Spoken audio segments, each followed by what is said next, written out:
Now we're going to sew the front caps, and for that you need 2 pairs of caps. So you have the outer and the inner layer. With the right sides together, sew the top edge of the caps.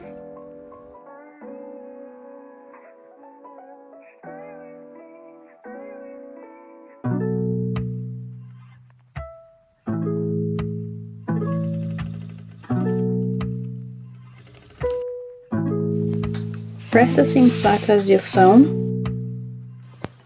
and through the right side press the seam allowances all towards what it will be the back side of the cap. Trim the seam allowance down to half on the cap that's going to be the back. With all the seam allowances facing the back cap, understitch the top seam.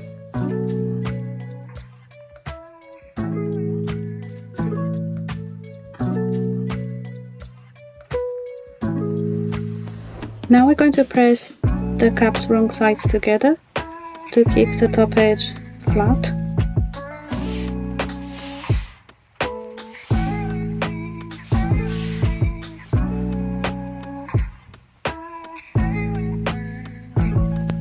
Now we're going to prepare the center front of the cap by folding the cap right sides together, and we're going to pin the center front, but we're going to be leaving an opening of about 1 centimeter, 0.2, half an inch, and we're going to sew. There's a notch right there, so that's up to the notch.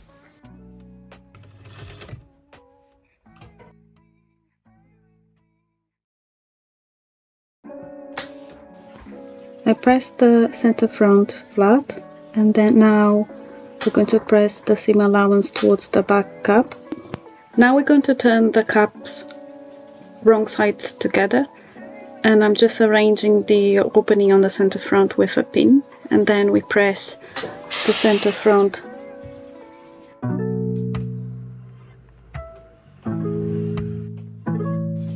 Now we need to top stitch the cap 1 centimeter from the edge, and that you do with the right side of the cap facing up. Make sure to backstitch the seam on both ends.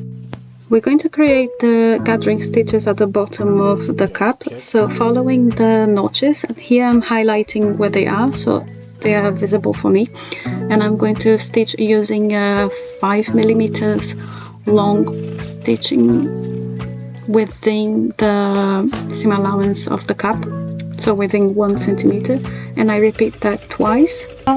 With these gathering stitches you can't backstitch the seam, so you're just going to leave a longer thread tail so you're able to pull the threads later. Now it's time to sew the Rouleau loops, and with the bias binding facing right sides facing, you're going to sew 7 millimeters from the folded edge. I like to sew the beginning of my Rouleau loop a bit wider so I'm able to pull it more easily, and with a loop turner I'm going to turn the loop right side out.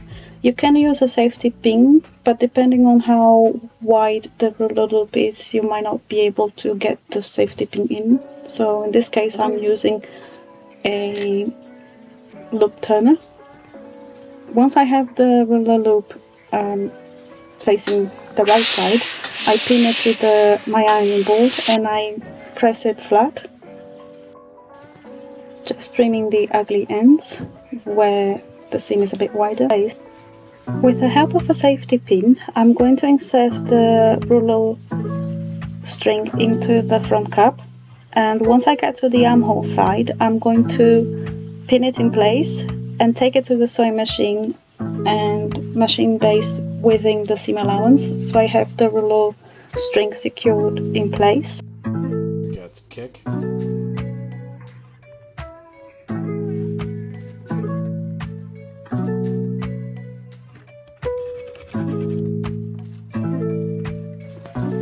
Now we're going to be sewing the side front panels to the center panel. The left and right are a little bit different. The right side is going to be sewn with a vent, so the stitching length of the vent area is a bit longer than the left side, which is sewn fully at 1 centimeter with your average stitching length, and the right side is sewn with your normal stitching length, but on the vent area we're going to be sewing it with a larger stitching length. The vent is going to be unpicked later. At the moment this step, just bear with me, you're going to get it. If you're sewing the dress, you have the sewing instructions, and this step's more detailed in the sewing instructions.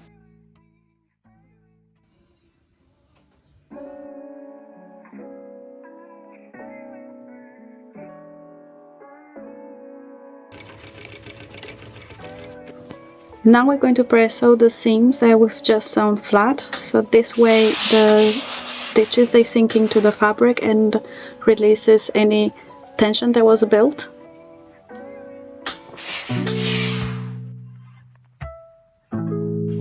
As you can see on the vent side, I have sewn it shut, but we're going to be opening the seam later.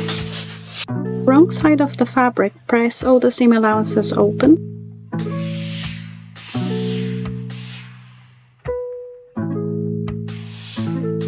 Kick.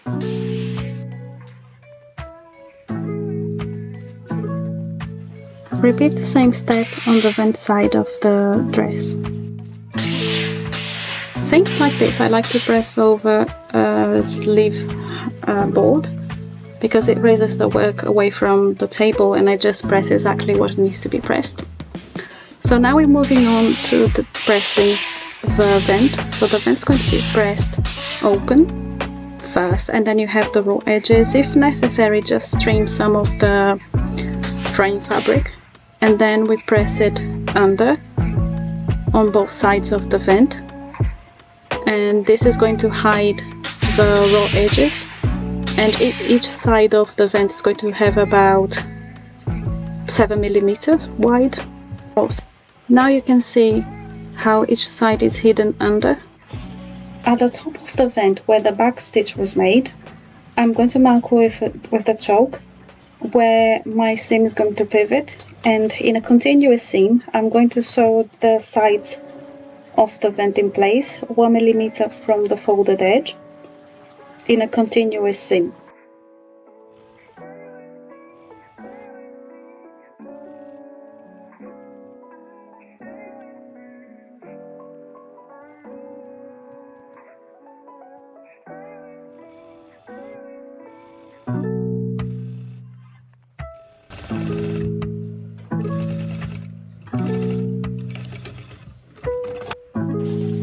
Now we have to carefully unpick the basting stitch that's holding the vent together.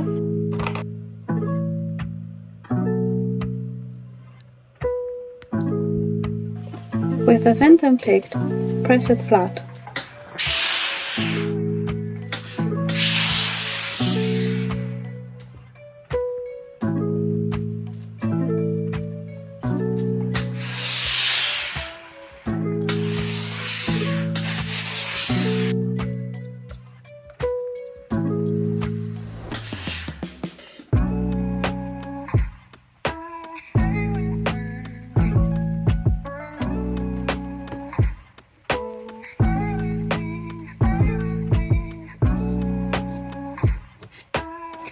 With the front of the dress right side up, I'm going to mark the center front of the dress and then the seam allowance around it. This way I can place the front cups in the right place, and then I won't have a gap or them overlapping.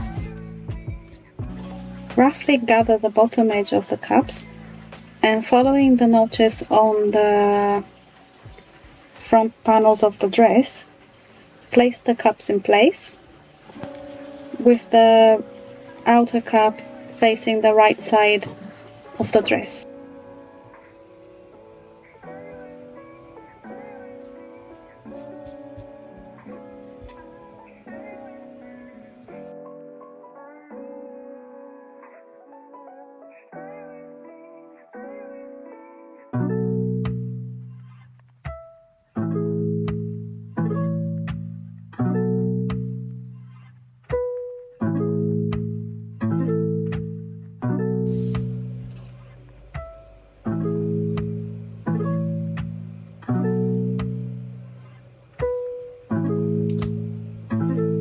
kick.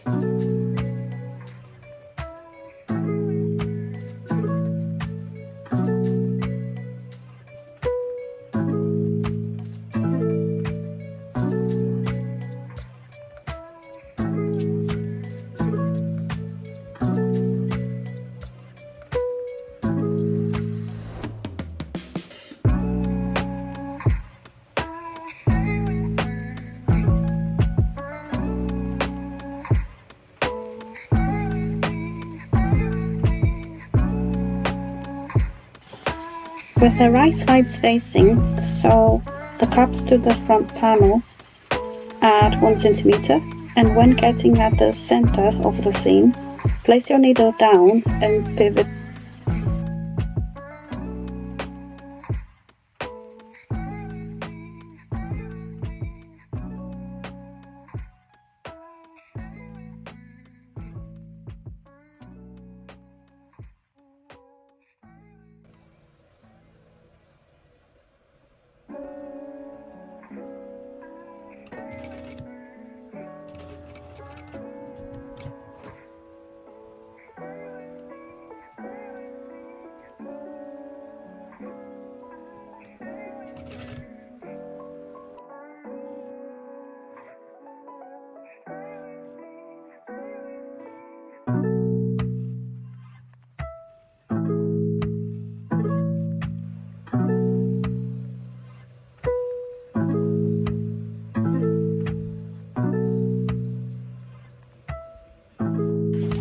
Before taking to the overlocker, I always like to press only the seam allowance, especially in this case where there's a certain amount of gathering, just to make sure it sits flat and it makes it easier to go through the machine.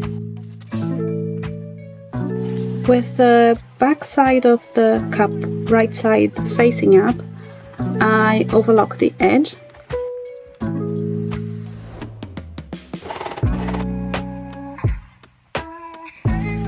Now just pressing the seam allowance that has just been overlocked flat, and then we press it down.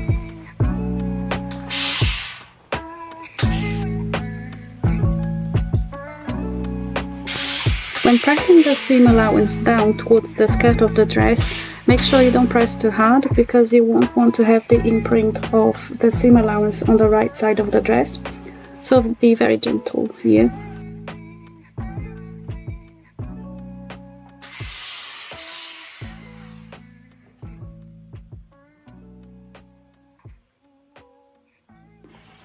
With the front and back panels of the dress right sides facing, now it's time to sew the side seams. They're going to be sewn at 1 centimeter.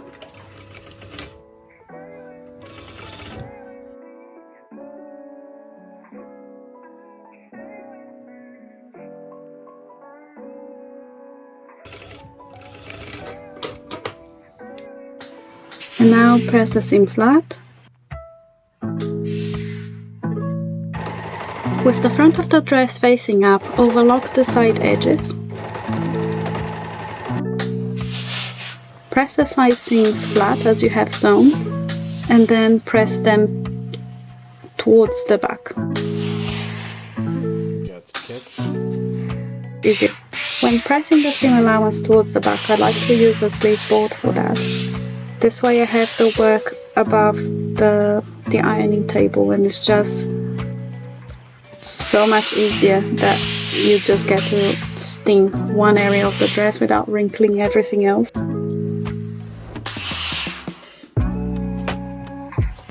Now our dress only needs the sleeves. The sleeves in this tutorial are going to be done differently from the original sleeves, especially the bottom half of the sleeves. Everything else is exactly the same as the instructions. To create the shirred cuff that we're going to sew in this version for the Linda dress, you will need some elastic thread. We're going to start by filling the bobbin of your sewing machine with the elastic thread. I knotted a couple of times because it doesn't stay in place just like a normal sewing thread. And I do fill my bobbin with with a machine. Some people fill it by hand. I prefer to do it by machine. It works fine. In fact, I think the tension is much better if it is filled by machine than if you do it by hand. Once you have filled the bobbin, you have to increase the stitching length. I'm going to increase mine to 3.5 millimeters. Once you have the machine set, test the first stitching line on a piece of card, because the first line usually is either too loose or too tight, mostly loose, but it's good to test on a separate piece of fabric. Check the stitching line you've created. If the tension is correct, the top shouldn't be going to the bottom and the bottom shouldn't be running loose. So here I have the cuffs and I'm marking the wrong side. With the cuff right side facing up, back stitch at the beginning 2 to 3 times and sew the first line 1 centimeter from the raw edge of the fabric. All the sewing lines are going to be spaced by 1 centimeter, but always make sure to back stitch at the beginning and the end. This will ensure that the elastic is not loose and is not going to come undone, basically.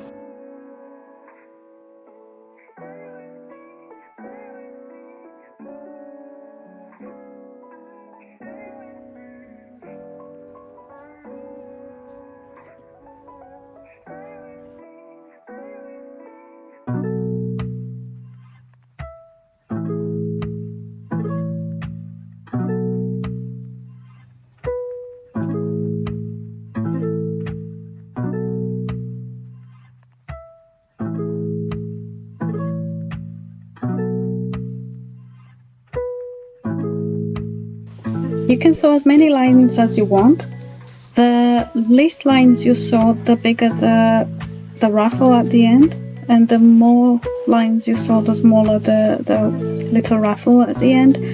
In the end here I have sewn 5 lines.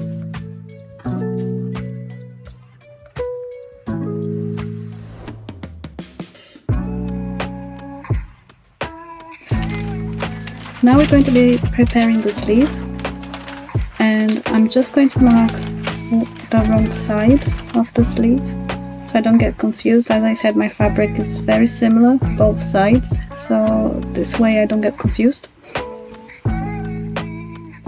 I'm just folding down the side edges of the sleeve and marking 2 centimeters folded, and I'm using a 4 centimeters wide sewing gauge to mark from the top down 4 centimeters, and then I'm going to be folding the top edge of the sleeve to match this line. So I have a fold of 2 centimeters at the moment, and I'm going to fold it all under once again to create a 1 centimeter fold, and this will encase the raw edge of the sleeve.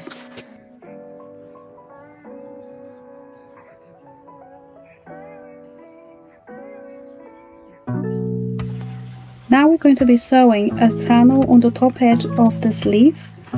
You sew 1 millimeter from the folded edge. This will create a casing for the elastic that will go inside of this tunnel. After sewing, just trim the side edges. You'll see that there will be like small triangles from the fold. Just trim them away and press the seam flat as you've sewn. On the sleeve pattern piece you can find 2 guides for the elastic. The top one goes on the top edge of the sleeve and the bottom one goes on the bottom edge of the sleeve. However, we're not going to be using the bottom elastic because the sleeve we're doing doesn't need that elastic. That's only if you're making the pattern as it comes with the short sleeve. So with the help of a safety pin, we're going to insert the elastic into the top edge of the sleeve.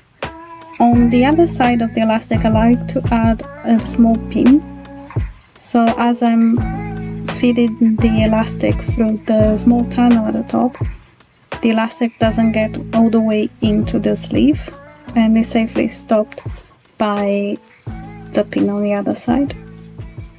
and we're going to baste the elastic in place within the seam allowance.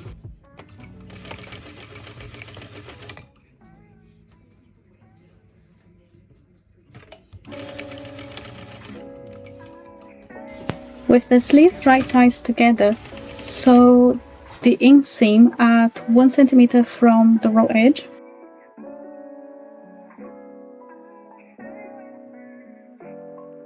Press the seam flat as you've sewn. Overlock the raw edge.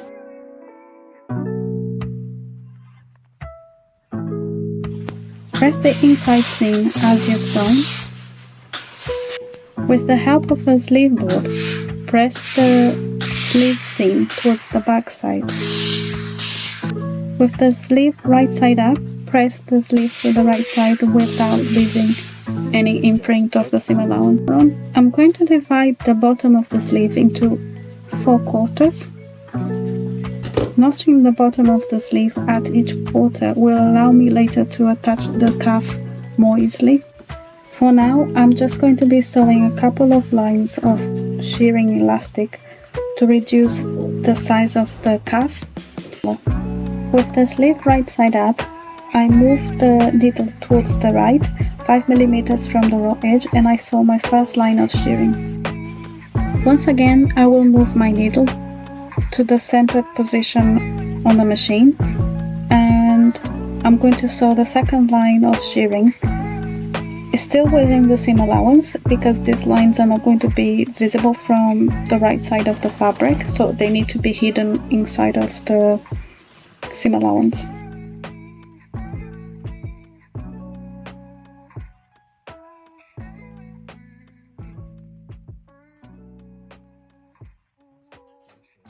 I'm going to lightly press the seam allowance on the bottom of the sleeve just so they don't roll in. The next step is to sew the side seams of the cuff. We're going to be matching the lines of the shirring on the cuff, and we're going to be sewing now at 1 centimeter from the raw edge. To sew the side seams of the cuff, you don't need to use a shirring elastic on the bobbin, just your regular thread. After that, just press the seam allowance of the cuff and overlock the raw edge.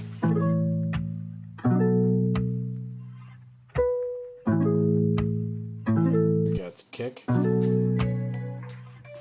Press the seam allowance on the cuff towards the side.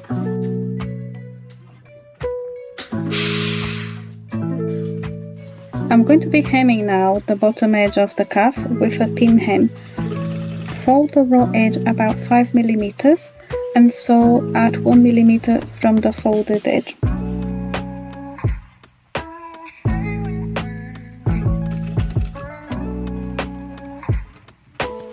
Because we need to make a really narrow hem, we're going to be trimming the excess of the 5 millimeters seam raw edge. You're going to be trimming it, and we're going to be folding it again and stitching over the same line we've done, but this time we're going to be encasing the raw edge of the fabric to create the pin hem.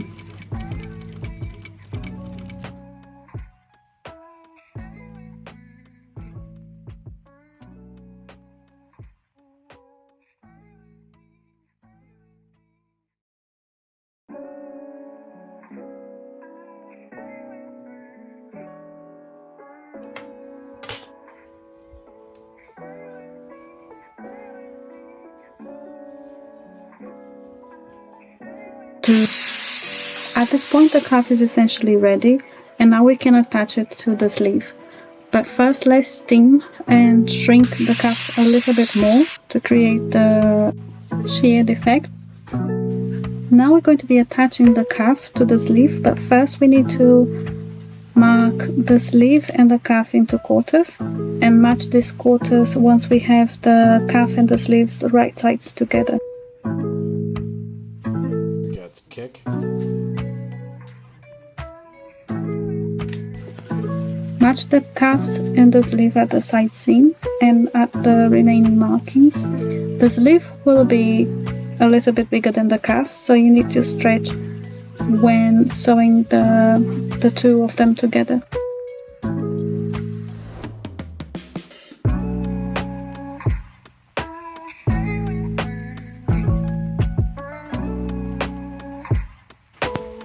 With the sleeve and the calf right sides together, sew at 1 centimeter. When you're sewing, you need to pull the two layers at the same time.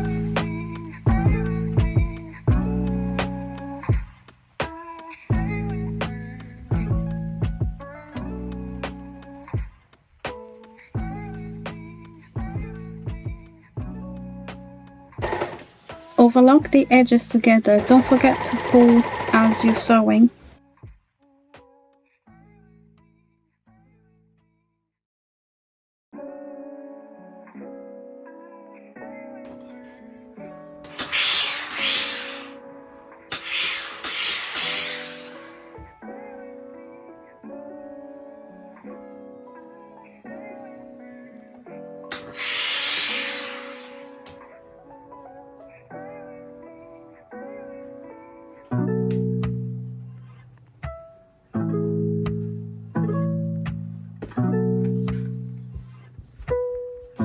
Now it's time to attach the sleeves to the dress.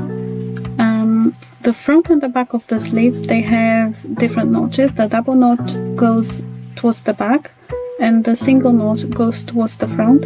So you match the sleeve at the bottom seam and at the front of the dress, which will match evenly with the front neckline in the back. At the moment we're not going to be sewing the facing. The facing for now is let loose, and you sew the armhole at 1 centimeter.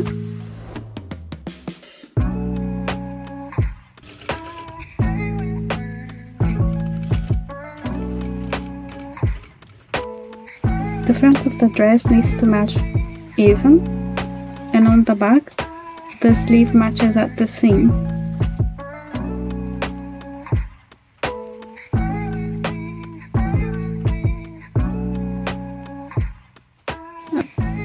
Fold the back facing, right side facing the wrong side of the sleeve, and match it at the armhole. The seam allowance is going to be facing the back facing, and sew through all the layers at 1 centimeter.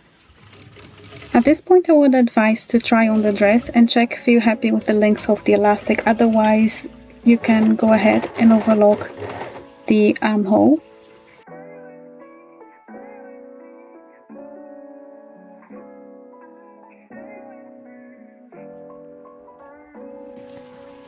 On the back facing of the dress, trim the corner on an angle.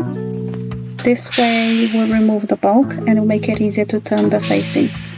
Also, press the armhole as you've sewn.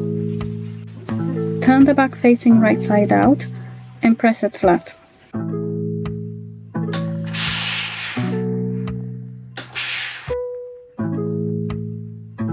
Get kick.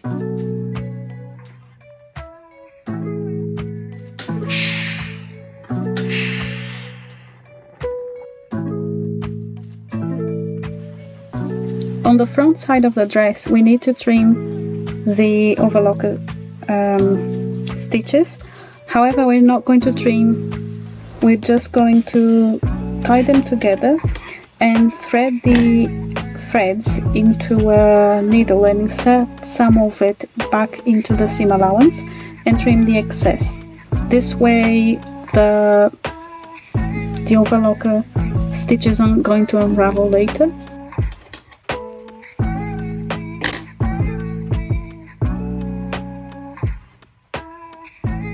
We need to secure the seam allowance on the front of the dress, so by hand, a few stitches holding the seam allowance towards the sleeve, and this should catch only one layer of the fabric and it shouldn't be seen from the right side of the dress. We're going to be sewing a hook and eye on the top of the zip. This will help the zip to close.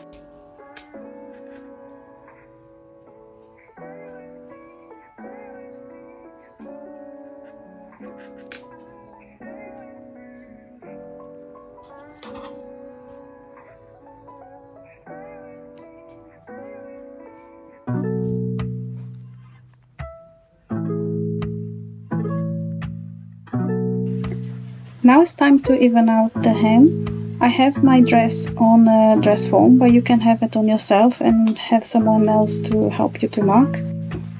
With a ruler, I'm marking from the bottom up the same measurement all around. Then Kick. on the wrong side of the dress, with a chalk, I mark the position of every pin.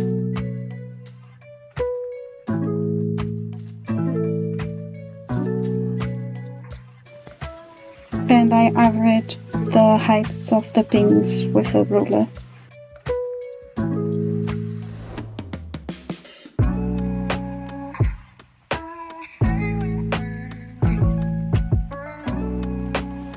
With both sides of the vent facing together, mark them at the same level. Following the chalk mark, cut the hem all around. Once you trim the vent, you will need to reinforce the stitches at the end, otherwise they will unravel. Before sewing the hem, I like to trim something like 5 mm of the seam allowance. This will reduce some of the bulk and will help the hem to sit flatter.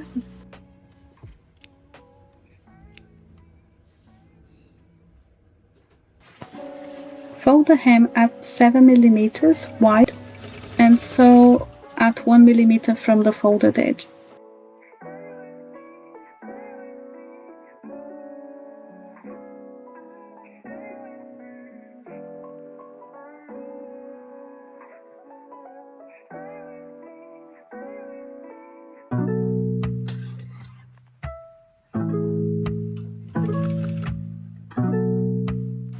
I like to trim the edges of the seam allowance, this way when I turn it I don't have the raw seam peeking out.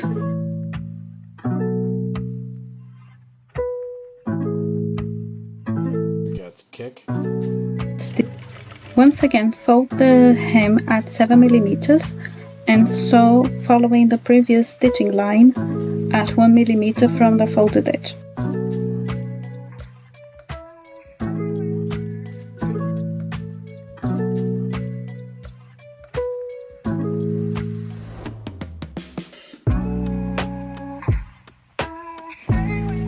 On the other side of the vent, I also trim on a diagonal.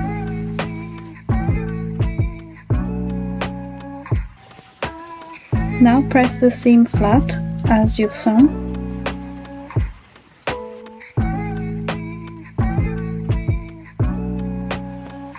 I'm going to be reinforcing the top seam of the vent with a zigzag stitch.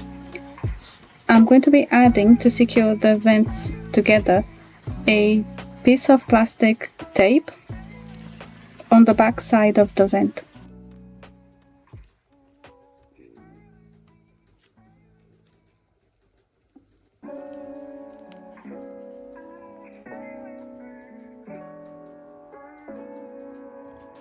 I chalk marked the beginning and the end of the seam, and I'm using a clear foot here so I'm able to see where I begin and where I end my seam. And I'm going to be using a very small zigzag stitch in this case.